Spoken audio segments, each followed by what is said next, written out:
रवि रवि एक 6 साल का लड़का था। वह बहुत जिद्दी था। उसे घर का खाना पसंद नहीं था। वह अक्सर अपनी मम्मी से चाट पकौड़ी, समोसे, पिज़्ज़ा, बर्गर जैसी बाज़ार की चीज़ें दिलाने की जिद करता रहता था। कभी कभी उसकी मम्मी उसकी बात मानकर उसे किसी भरोसे की दुकान से ऐसी चीज़ें दिला भी देती थी, लेकिन रवि का मन तो रोज़ ही ऐसी चीज़ें खाने को करता था। मना करने पर वह गुस्से से खाना भी नहीं खाता था।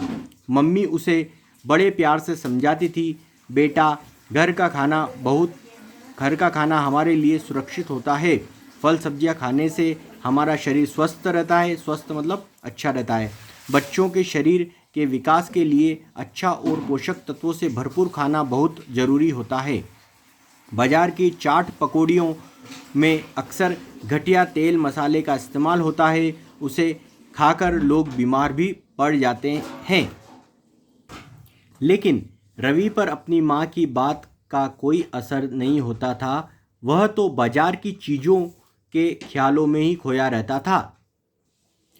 एक दिन शाम को रवि खेल कर आया और माँ से 10 रुपये मांगने लगा।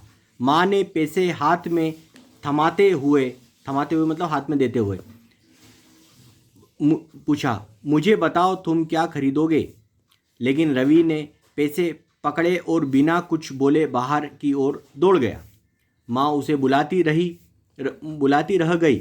लगभग आधे घंटे बाद रवि पेट पकड़े हुए घर में घुसा और रोते हुए माँ से बोला, मम्मी, पेट में बहुत दर्द हो रहा है, घबराहट भी हो रही है। माँ समझ गई कि रवि कुछ उल्टा सीधा खाकर आया है। उल्टा सीधा मतलब कुछ तो भी खा के आया है। और माँ बोली, मुझे बताओ तुमने क्या खाया है?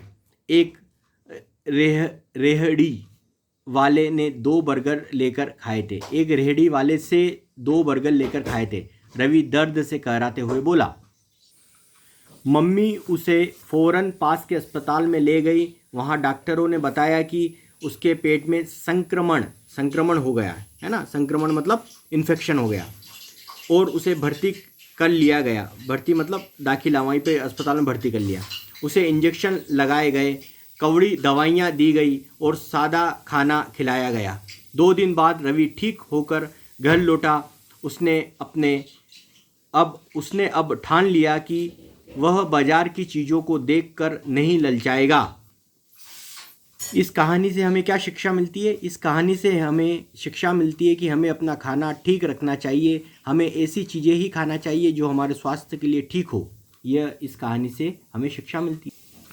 रात का घूप मतलब घना अंधेरा, और नन्हे मोहन को डर लग रहा था। उसे अक्सर भूतों का डर सताता था। जब भी वह अंधेरे में अकेला होता था, उसे लगता था मानो अभी कोई भूत किसी कोने से निकलकर उस पर कूद पड़ेगा। और आज तो कुछ ज़्यादा ही अंधेरा था। ऐसे में मोहन को एक कमरे से दूसरे कमरे में जाना था। मोहन ने जैसे ही कमरे से कदम बाहर निकाला, उसका दिल जोर जोर से धड़कने लगा। अचानक उसे घर की बूढ़ी नौकरानी दिखाई दी। क्या बात है बेटा? उसने मोहन से पूछा। किसने पूछा? बूढ़ी नौकरानी ने। दाई माँ, मुझे डर लग रहा है, मोहन ने बताया। डर? फिर दाई माँ ने पूछा, डर किससे? यहाँ कितना अंधेरा है? मोहन ने कहा, यहाँ कितना अंधेरा है? मुझे भूतों से डर लग रहा है, मोहन ने धीरे से कहा। बूढ़ी नौकरानी ने उसके सिर पर प्यार से हाथ फिराया और बोली, डरने की कोई ज़रूरत नहीं है, राम का नाम लो, है ना। राम के नाम में इतनी ताकत होती है कि डरने की ज़रूरत नहीं होती है। इससे तुम्हें शक्ति मिलेगी और तुम्हारा सारा डर गायब हो जाएगा। बूढ़ी नौकरानी की बात से मोहन को बड़ी हिम्मत मिली। राम के नाम का जप करते हुए वह दूसरे कमरे तक बड़ी आसानी से चला गया। उस दिन से मोहन को भूतों से कभी भी डर नहीं लगा। उसे विश्वास था कि जब तक राम उसके साथ हैं, उसे किसी से डरने की ज़रूरत नहीं। आगे चलकर यह बालक अपनी निडरता के लिए जाना गया। बच्चों, जानते हो यह नन्हा बालक कौन था?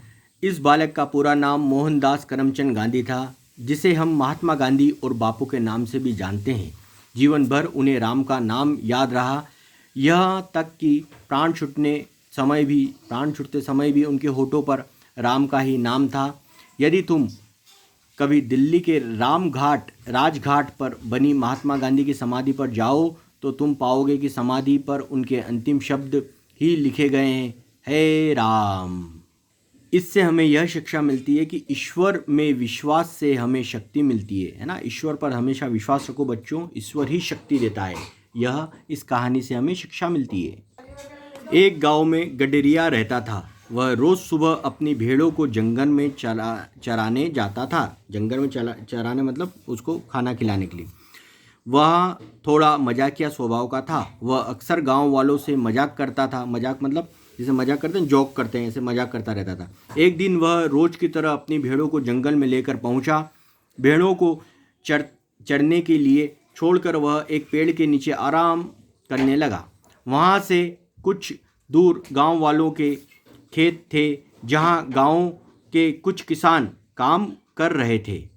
वहाँ से कुछ दूर गांव वालों के खेत में जहाँ गांव के कुछ किसान काम कर रहे थे, गडरिया को मजाक सूझा और उसने ज़ोर ज़ोर से चिल्लाना शुरू किया, शेर आ गया, अरे कोई बचाओ, शेर आ गया।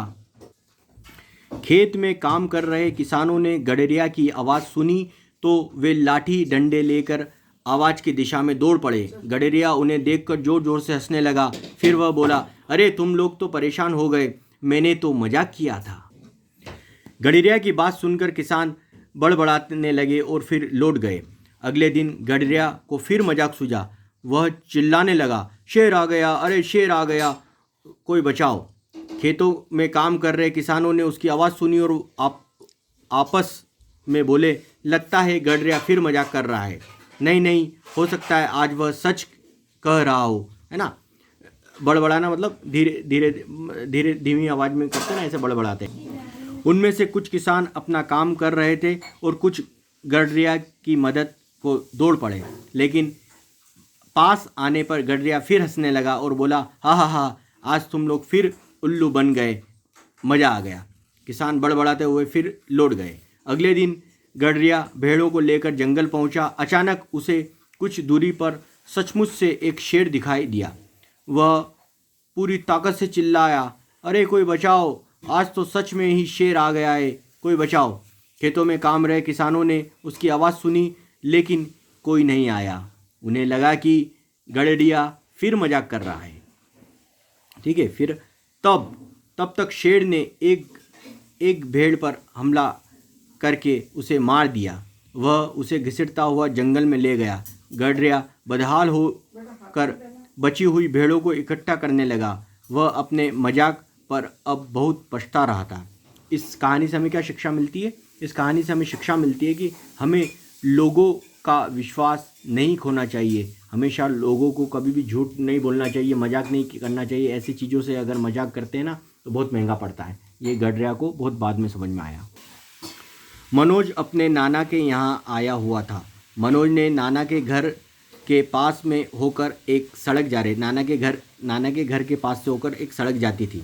सड़क के उस पार एक बड़ा सा पुराना शीशम का पेड़ था। जाड़े में उसके पत्ते झड़ जाते थे, लेकिन बसंत आते ही वह फिर से हरा भरा हो जाता था। मनोज ने बचपन से उस पेड़ को ऐसे ही देखा था। ठीक है, बसंत मतलब जो मौसम नया आता ना, बाहर का मौसम आता। ठीक है, एक दिन वह अपनी माँ के साथ घर के बाहर खड़ा था। उसने माँ से पूछा, माँ यह पेड़ मैंने ऐसे ही देखा है, यह कितना पुराना है, इसे किसने लगाया था? माँ ने जवाब दिया, बेटा यह तो मैं भी नहीं जानती, मैंने तो बचपन से ही यह पेड़ ऐसा ही देखा है।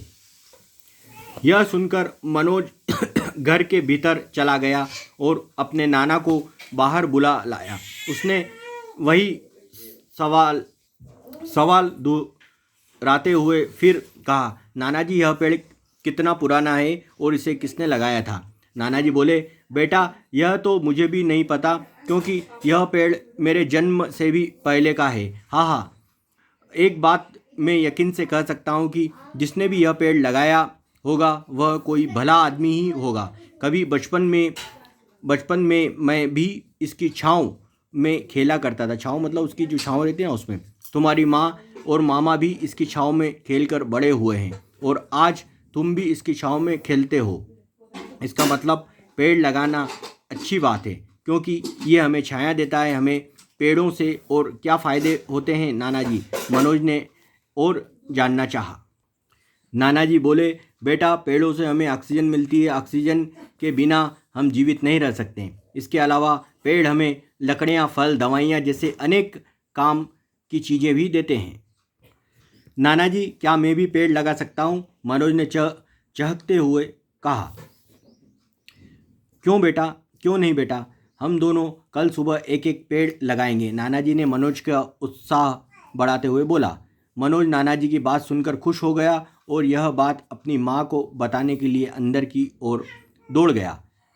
शिक्षा, पेड़ पौधे बहुत उपयोगी होते हैं। हमें अधिक से अधिक पेड़ पौधे लगाना चाहिए, क्योंकि पेड़ पौधों से हमें ऑक्सीजन मिलती है और ऑक्सीजन जीवन के लिए आवश्यक है। तो जो हम गैस लेते हैं, जो हम प्राणवायु लेते हैं, उसको ऑक्सीजन बोलते हैं। इसलिए पेड़ लगाना हमारे लिए बहुत फ़ायदेमंद है। धन्यवाद।